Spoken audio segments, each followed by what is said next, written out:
Rain hammered violently against the windshield as Arham drove down the deserted highway. The night felt unnaturally dark, as if the moon and stars had vanished behind a curtain of storm clouds. His wipers struggled to clear the glass fast enough. He leaned forward, squinting. He shouldn't have been on the road this late, especially after such a long day at work. But he wanted to reach home, lie down, and forget life for a while. His mother had called twice, worried. He promised he'd be home soon. The rain grew heavier. Suddenly, a figure appeared on the road. A thin, crooked silhouette. Too tall. Too still. Arham slammed the brakes, the tires skidding on wet asphalt. His chest hit the steering wheel. Pain exploded through him, but the real shock came when he looked back at the road. The figure was gone. He barely had a second to breathe before the car spun sideways, slid off the asphalt, and smashed violently into a metal barrier.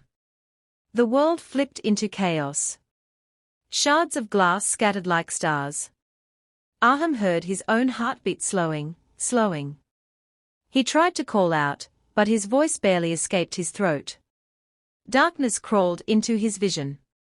Just before he lost consciousness, he heard someone whisper, so close it felt like the breath touched his ear.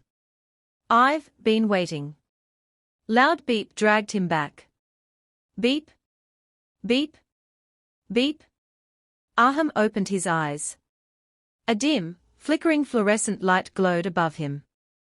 The ceiling was old, the paint cracked. He tried moving and felt the tug of 4 tubes taped to his arm. He was in a hospital ward. A small, cold room with 2 beds. His own. And another one, just a few feet away. The bed beside him was completely covered with a thick, yellowed sheet, tucked tightly like a body-sized mound. His first thought was that a patient lay beneath it, sleeping. His second thought chilled him. Why was the sheet so old? The walls felt suffocatingly silent. No nurses, no voices, no footsteps. Only the rhythmic beeping of his heart monitor. A storm raged outside. Thunder shook the building. Arham pressed the call button. It flickered once, and died. His breath caught. His skin prickled. Something was off. He slowly turned toward the covered bed. It hadn't moved. No rise or fall of breathing. No sound. Still. He couldn't shake the feeling that someone, or something, was watching him from beneath it.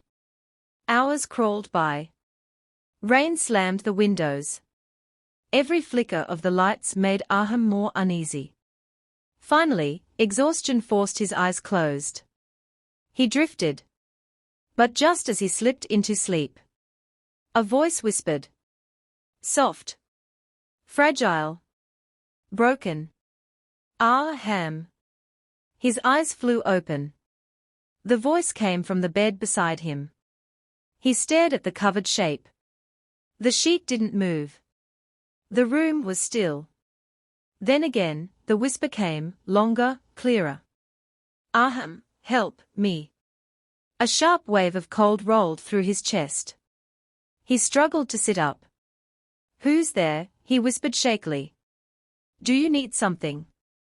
Suddenly, the voice stopped.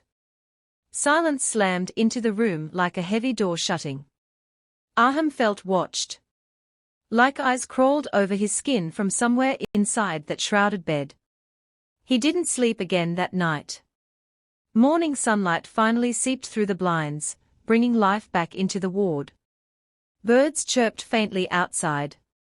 The room no longer felt haunted. A cheerful nurse entered, pushing a cart. You awake? How do you feel? She asked. Better, Arham lied. Who's in that bed? The one next to me. The nurse looked confused. That bed is empty. Arham frowned. No, someone was whispering last night. Calling my name. The nurse shook her head. That bed has been empty for years. We just keep it covered. She said it casually, as if it were normal. But her eyes flickered with fear for a second. Arham didn't miss it. But I heard. Sometimes trauma can cause auditory hallucinations, she quickly interrupted. You were in a severe accident. Rest. Don't stress. She smiled politely and hurried out, leaving the door slightly open. A cold draft seeped in. Arham turned toward the covered bed again. For the first time, he noticed something else. The sheet was no longer perfectly tucked. It had shifted. Just slightly, but enough that something must have touched it. His throat tightened. Later that afternoon, Arham tried walking down the hallway. His legs felt weak, but he needed answers. He passed a thin, frail old man sitting in a wheelchair outside his room. The man stared at him with wide, trembling eyes. You in room 303, aren't you? The old man whispered. Arham nodded. The old man leaned in, voice shaking. Don't answer it when it calls your name. Arham stopped breathing. You heard it too, he whispered. The old man nodded slowly. Long time ago. That bed, that cursed, forgotten bed. At night, it whispers. It looks for people who are close to dying. So it can take them. Arham swallowed hard. Take them where? The man shivered so violently that his whole body jerked. Under the sheet. Night returned with a vengeance. The storm intensified. Lightning flashed against the windows like white claws.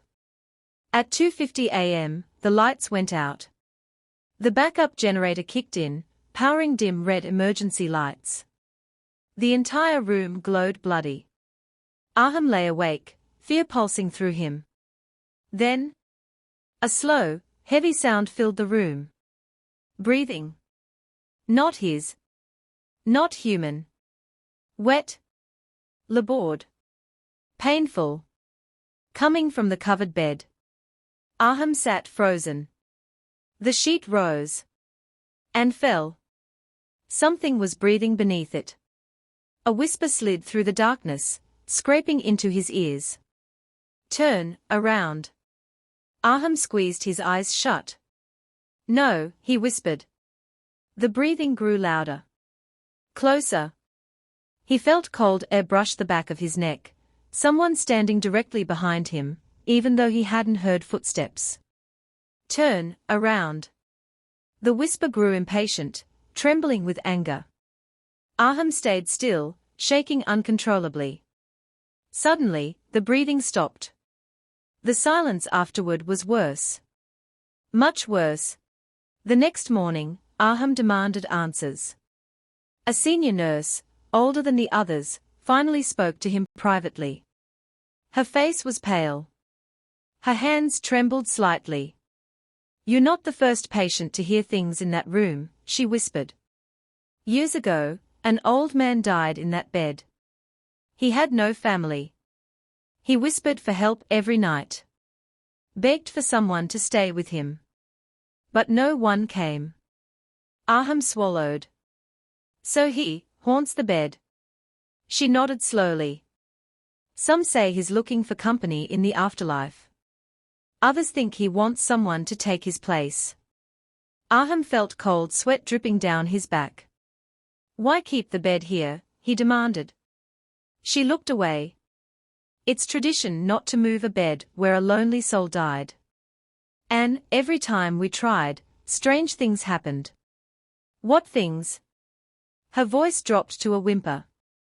The sheet would move. The wheels would turn on their own. And last year, a patient went missing. They were in that same room. Arham's heart slammed against his chest. The nurse grabbed his arm. If it calls your name again, you must not respond. Arham didn't want to sleep. But exhaustion conquered him. He drifted into a nightmare of darkness and heavy breathing. At exactly 2:13 a.m., he snapped awake. He couldn't move. His body was frozen, paralyzed. He could only roll his eyes. And what he saw froze every drop of blood in his veins. The covered bed's sheet was sliding off. Slowly. Deliberately. As if unseen fingers gripped its edges. The sheet fell to the floor with a whispering thud. A pale, sunken figure sat upright on the mattress. Its skin was tight and grey. Its mouth hung open like a deep black wound. Its eyes were hollow pits. It turned its head toward Arham with a sharp, unnatural jerk. Then it whispered. "You survived." "I didn't." "Stay with me." The figure crawled off the bed, its bones cracking, limbs bending awkwardly. Arham's heartbeat monitor shot into a frenzy. Beep beep beep beep. The creature reached his bedside. Its long, cold fingers wrapped around his ankle. Arham wanted to scream, but his jaw wouldn't move. The ghost leaned closer, whispering. "Come. With me." Adrenaline surged through Arham's body. With a violent jerk, his muscles broke free from paralysis. He ripped the 4 tubes out of his arm. Blood streaked his hospital gown as he stumbled out of bed. The creature crawled after him, whispering his name over and over. "Arham. Arham." He sprinted down the hallway, barefoot, heart pounding.